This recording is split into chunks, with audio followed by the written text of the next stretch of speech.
Lo dijo en la primera hora.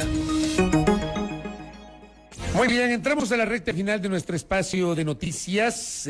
Latinoamérica Sustentable, en colaboración con la Alianza de Organizaciones por los Derechos Humanos y la Coordinadora Ecuatoriana de Organizaciones para la Defensa de la Naturaleza y el Medio Ambiente, SEDENMA, elaboró un informe denominado China en el Yasuní, que es este documento que tengo aquí, me ha proporcionado nuestra invitada, Ishpingo Tambocochi Tiputini. Vamos a conocer los detalles de ese informe. Diana Castro está con nosotros, ella es investigadora de Latinoamérica Sustentable. Diana, bienvenida, qué gusto. Muchas gracias, Fabricio, muchas gracias por este espacio y a todos los amigos que nos escuchan. Gracias. ¿En qué consiste el informe y con qué se encontraron ustedes? Este informe es un informe que venimos haciendo desde Latinoamérica Sustentable desde finales del año pasado, con el objetivo de hacer un llamado a las autoridades, a los reguladores, empresas y financistas de China sobre lo que está pasando en el Yasuní ITT y sobre las operaciones que estas empresas tienen en el Yasuní ITT. Creo que es importante mencionar que las empresas chinas están en los bloques ITT desde el 2016. No son oficialmente operadoras porque la declaratoria de interés nacional no se los permite, el operador oficial es Petroecuador, pero han entrado desde el 2016 a través de varios contratos para la prestación de servicios integrales. Entonces, o sea, contratos complementarios para otros servicios, no el contrato principal. Es contrato para la explotación y perforación de los pozos. ¿Sí? Entonces son los quienes extraen en los diferentes pozos. De hecho, el último contrato que se dio en Ishpingo, que fue el que a nosotros nos llamó mucho la atención y nos preocupó el año pasado, en febrero del 2022, preocupaba un poco a las organizaciones sociales y también a las organizaciones que estamos siguiendo de cerca las operaciones chinas en América Latina, porque veíamos que el contrato suponía explotar y perforar 40 pozos en las plataformas A y B de Ishpingo. Ishpingo es el campo más cercano a la zona de amortiguamiento, tal vez es el más sensible, ¿no?, del bloque ITT dentro del Yasuní. Entonces, este también fue un motivante para que nosotros empecemos a investigar lo que estaba sucediendo ahí en el territorio, en estos bloques. Y sobre todo, Fabricio, este es un informe en el que nosotros tratamos de hacer un llamado a estos actores sobre los cuales no estamos discutiendo mucho, que son las empresas chinas. Estas empresas son empresas estatales chinas financiadas por bancas de desarrollo estatales de China. Entonces aquí hay un rol también muy importante del gobierno de China. El gobierno de China ha asumido y se ha adherido a muchísimos compromisos internacionales en los últimos años, en donde se comprometen a no financiar proyectos extractivos en zonas de alta biodiversidad o vulnerabilidad social y ambiental.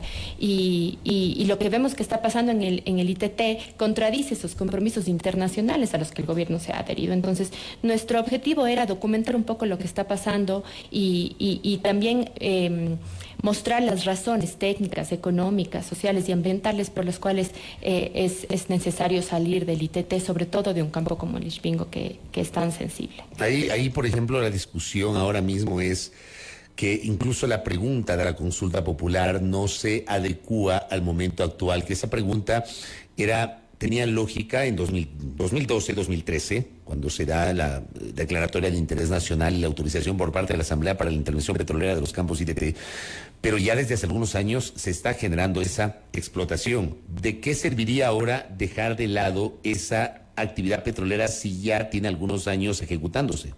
Bueno, recordemos que la iniciativa popular para lanzar esta consulta inició justamente hace 10 años, en el 2013, ¿no? Y las organizaciones sociales han estado en una lucha constante porque esta consulta se dé. Y esta consulta efectivamente hubiera sido mucho mejor si se daba antes del 2016. Las organizaciones sociales lo decían en su momento, antes de que comience la explotación.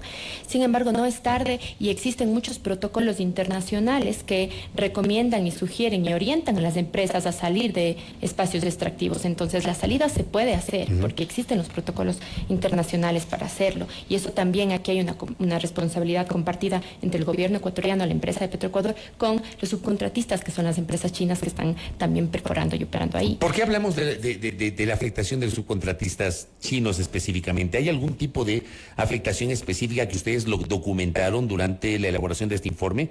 ¿Se refiere a afectaciones ambientales, a los impactos de las operaciones? Sí, Sí, de los chinos específicamente. Bueno, es que como ellos son quienes están encargados de la extracción y de la perforación de los pozos, porque es así lo que dice el contrato de servicios integrales, y de hecho también este contrato de servicios integrales está condicionado a que el contratista venga con financiamiento, entonces los bancos lo financian.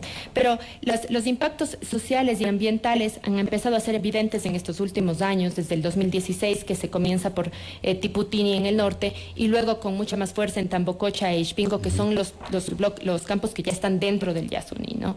Entonces se han empezado a evidenciar, por ejemplo, infraestructuras, carreteras que están afectando el espacio en donde están los bloques. Creo que aquí también es importante mencionar que la declaratoria de interés nacional que en el 2013 autorizó la explotación del bloque ITT dispuso muchas condiciones de tecnología y de estándares ambientales para que se dé esta explotación en el ITT. Y hay rastreos de investigaciones que han demostrado que estos tecnología y estas estándares ambientales internacionales no se están cumpliendo, particularmente porque el gobierno se encontró con algo que no esperaba, y es la calidad del crudo. Se esperaba encontrarse con un crudo de 14, 16 API, que es un crudo de más o menos buena calidad, como tenemos en otros campos, y el propio ministro Santos reconoció que se encontraron con un crudo mucho peor al que se esperaba, un crudo muy viscoso, muy pesado. El ministro lo llamaba como una melcocha. Se da como una entrevista, si mal no recuerdo, en la colega Radio Democracia, me parece, hace algún tiempo. Sí, porque justamente él hablaba de que es necesario empezar a llamar a inversionistas extranjeros, porque Ecuador no tiene la tecnología ni para poder procesar, extraer y procesar ese petróleo, que es demasiado pesado. Exactamente, y la extracción de ese petróleo requiere de muchísima agua, por ejemplo. Entonces ahí hay un impacto muy importante en los recursos hídricos del agua, y ahí están las empresas chinas, porque los contratos con las empresas chinas que se han dicho que son solo de servicios, pero bueno, son servicios para perforar propiamente los pozos. Entonces, sobre todo lo que nosotros tratamos de decir es que esta consulta, este plebiscito que se va a dar en el 20 de agosto, va más allá de ser un plebiscito para la ciudadanía ecuatoriana. Yo creo que es un plebiscito para todos los actores que están involucrados en la extracción petrolera. Entonces es un plebiscito para el gobierno y también para estos actores, empresas, financistas del gobierno chino, ¿no? Es un llamado de atención de que lo que está pasando en un territorio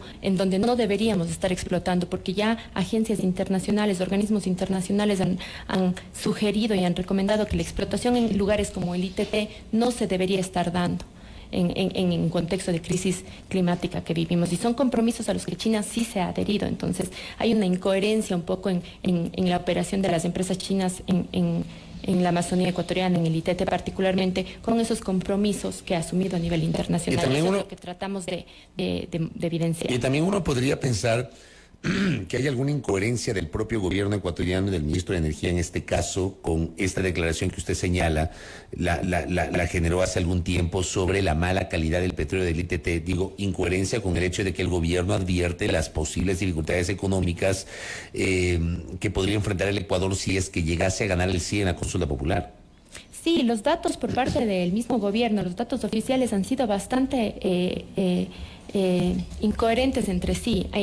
En el 2017-2016 se daban unas cifras sobre las reservas que se tenían en el bloque ITT, pero luego en abril del febrero del 2022, cuando se dio la audiencia de la Corte que dio paso a la consulta, en abril de este año, salieron a la luz muchos datos que Petroecuador no había publicado antes, y entre esos estaba justamente la mala calidad del crudo y lo difícil que es extraer este crudo, y eso no solo implica unos desafíos gigantes para el tema tecnológico ambiental que se requiere para la extracción, eso también implica que las operaciones en el ITT son cada vez menos rentables y más contaminantes. Es decir, si dejamos de un lado los argumentos sociales y ambientales, que son importantísimos, y nos enfocamos solo en los argumentos más técnicos y económicos que a algunas personas les interesa, es muy poco rentable en este momento explotar en el ITT, porque incluso en febrero del 2022 la Corte Constitucional inhabilitó las plataformas de Ixpingo Sur porque estaban dentro de la zona de amortiguamiento. Entonces la Corte dijo, ya estas plataformas quedan fuera del bloque, no se van a poder explotar. Pero de hecho esas eran las plataformas que tenían más reservas probadas. Entonces el bloque ITT sin Ixpingo Sur dejó de ser un bloque que sea tan rentable como se esperaba, tan importante como se había anunciado, y de hecho estamos viendo que desde el 2016 que estamos en ITT no hay un incremento significativo del presupuesto general del Estado, ni un incremento significativo de obras sociales o productivas que podamos decir que es gracias al ITT, ¿no? Entonces, más bien yo creo que esta es lo que está pasando en este momento en el Ecuador nos lleva a pensar, a reflexionar más allá de la consulta sobre lo que estamos haciendo en la Amazonía, lo que estamos haciendo en una zona como el ITT y todos estos actores involucrados y los compromisos internacionales en los que tenemos que ir pensando. ¿Tiene sustento igualmente aquellas voces que dicen que si no explota Ecuador, el ITT lo va a hacer Perú, que Perú, como está en la frontera, puede poner, digamos, con tecnología, no sé si tubería subterránea para poder extraer el petróleo del ITT? ¿Tiene argumento eso? No, por todo lo que nosotros hemos visto en diferentes investigaciones rigurosas respecto al tipo de tecnología que existe para la extracción, no hay ningún sustento porque no existe hoy en día un tipo de tecnología que pueda, a esta distancia, que son más o menos 20 kilómetros desde la frontera de Perú hacia donde están los bloques, no existe tecnología que pueda recorrer esos 20 kilómetros para extraer el crudo. Y otro dato interesante es que justo en la frontera con Perú, esta zona que digamos sería desde donde posiblemente Perú podría estar extrayendo petróleo del bloque ITT, se están empezando de hecho a cerrar pozos en esta zona, porque el gobierno peruano está empezando a declarar a esta zona de la frontera como una zona de reserva y en vez de incrementar la explotación petrolera en la frontera, las están cerrando. Entonces, por este motivo y por la falta de tecnología, no existe una tecnología que permita hacer eso, el argumento de que Perú podría empezar a extraer ese petróleo no tiene sentido ni técnico ni económico. Y lo último, ¿qué pasaría si en cambio el pronunciamiento mayoritario del pueblo ecuatoriano en consulta popular es el no? Es decir, que se siga extrayendo el petróleo y Yasuní ITT, que es la otra posibilidad, porque la consulta no puede votar sí o no. ¿Qué pasa si gana el no? Por eso nuestro informe de hecho va mucho más allá de la consulta, ¿sabe, Fabricio? Porque lo iniciamos antes de que en realidad se apruebe la consulta. Exactamente, lo iniciamos a finales de año, inicios de año. Entonces, nosotros aquí en este informe tenemos una serie de recomendaciones al gobierno chino, a las empresas y a los financistas, que más allá de los resultados de la consulta hay un compromiso, hay una responsabilidad que ellos tienen que asumir. Entonces, al menos debería ser muy importante que salgan de Ichpingo, que es el bloque más sensible y en donde en realidad se están viendo efectos muy cercanos a la zona de amortiguamiento. Es muy importante que los bancos nacionales de China y los bancos comerciales de China dejen de financiar este tipo de proyectos de extracción petrolera en espacios tan sensibles como es el ITT, pero también en otros espacios como el de la Amazonía. También hemos recomendado, por ejemplo, que se reconsidere el tipo de deuda que Ecuador mantiene con China, que es una deuda atada a petróleo y que eso también presiona muchísimo la expansión petrolera en el Ecuador. Entonces, esta es una responsabilidad y son acciones concretas que puede tomar el gobierno de China en favor de unirse a estos esfuerzos de luchar contra el cambio climático en un contexto de crisis climática que estamos viviendo. Entonces, sí es un informe que va más allá hacia recomendaciones muy puntuales que se pueden ir tomando en el ITT y dando pasos para el gobierno chino, las empresas y los financistas en el marco de sus compromisos. Diana, muchas gracias por el tiempo, muy amable. A usted, muchas gracias. Gracias a Diana Castro, investigadora de Latinoamérica Sustentable, aquí en A Primera Hora, sustentando, valga la redundancia, el contenido de este documento, este informe, China en el Yasuní ITT, que ha sido presentado y que forma parte justamente del debate respecto de la intervención petrolera en los campos ITT. Primera plana. Todas las noticias, todas las voces.